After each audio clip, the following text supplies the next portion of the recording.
I think this video is going to make you smile today. 14 lessons I learned about money and retirement from my dad. Plus, at the end, I'm going to share, I think there's 4 of them that I don't follow. So I think many of you are going to relate and really smile when you hear these, and you think about your childhood and maybe some lessons that you learned from your parents or dad.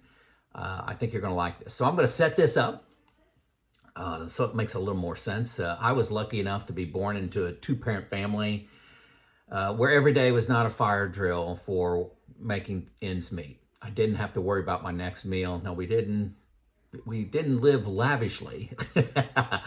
I would say we were lower middle class, if that was such a thing back then. I was one of 4 children. I'm the 3rd in the birth order, middle child. Dad was a caseworker for the Internal Revenue Service, the federal tax agency here in the United States. Mom stayed home to raise the kids until my youngest brother was in 5th and 6th grade. And then she became a secretary, admin. I'm not sure what it's politically correct to call it today, but that's what it was called back then.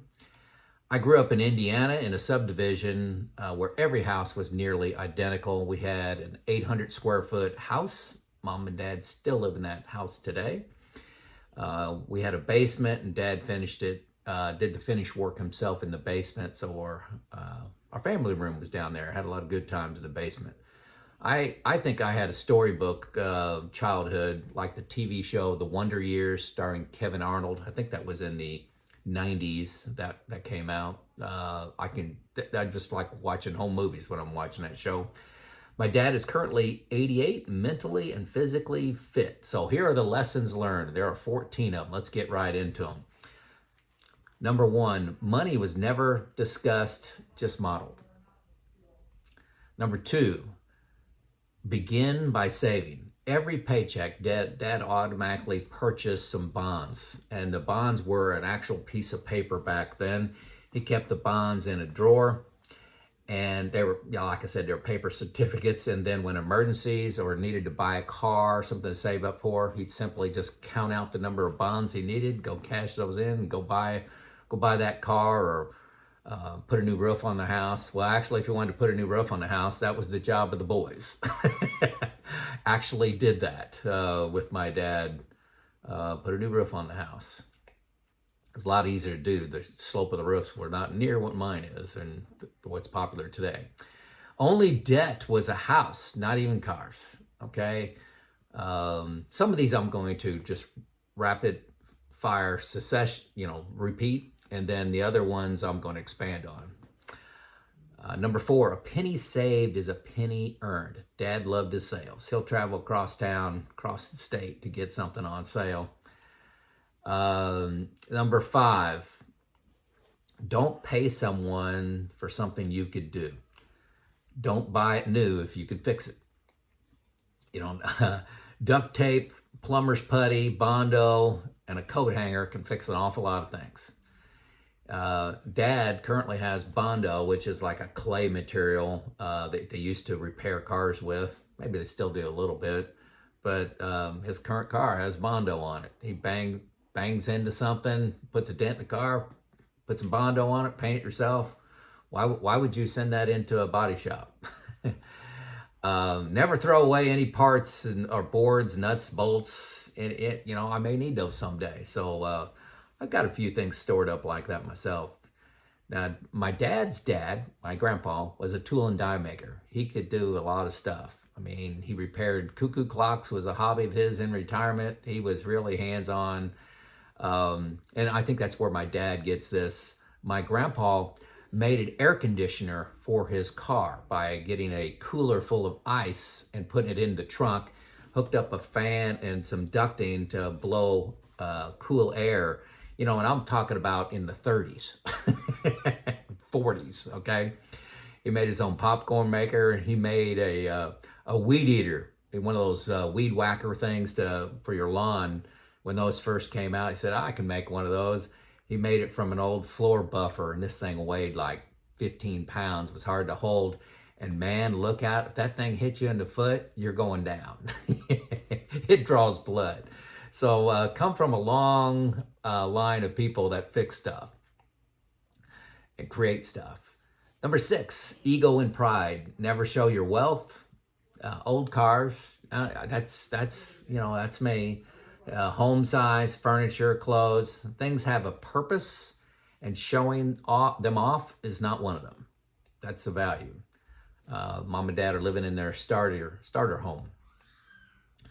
Number 7, giving. There's always people in need of help. Dad actually was visited, this has been a couple years now, visited by where he went to college at a seminary. And he has been giving to that college or seminary for 65 years at the time. So the elders of that facility came down and said, we wanted to see the person that's been given the longest, meet you, shake your hand. Number 8, get involved. Dad was always involved in nonprofits, church organizations. Dad was like president of my little league team, the entire league. He was always involved that way, as treasurer at church, things like that. Dad was never, number 9, never defined by his job. He had far greater interest in that. He was all in when he was on his job, but when he was home, he had a dozen other interests that he was doing. And I think that's a good lesson for me. Number 10, hard work is expected and will eventually pay off. Maybe not today, maybe not tomorrow, but over time it will. Dad was always working on something. Like I said, he was church treasurer. He was president of several leagues and sporting things and that the kids were involved with. Dad rarely sat around and watched TV. As a kid, I don't remember him ever watching TV. Retired, he does. Number 11, don't get fancy with your investments. Dad was very believed slow and steady wins. Now, Dad had a great pension, government inflation-adjusted pension, and he was a child of the Depression. So he believed in very safe investments like bonds. Number 12, things are never as good or as bad as they seem. This one's big for me. Politics, the economy, relationships, you name it. If somebody says, oh my gosh, this is going to be life-changing, probably not. And if they say, oh my gosh, this is going to be the end of the world, and probably not. Don't ever panic. Great lesson passed on.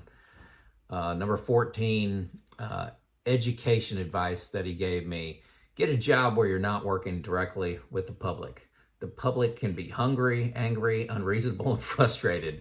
It can cause a lot of stress in your job. So do something that you don't directly work with the public. I remember that like it was yesterday. It was probably 40 years ago. Now, a couple things I do different. One, my career drive and advancement was just something that was important to me. I focused on my career a lot. Spent a lot of time there.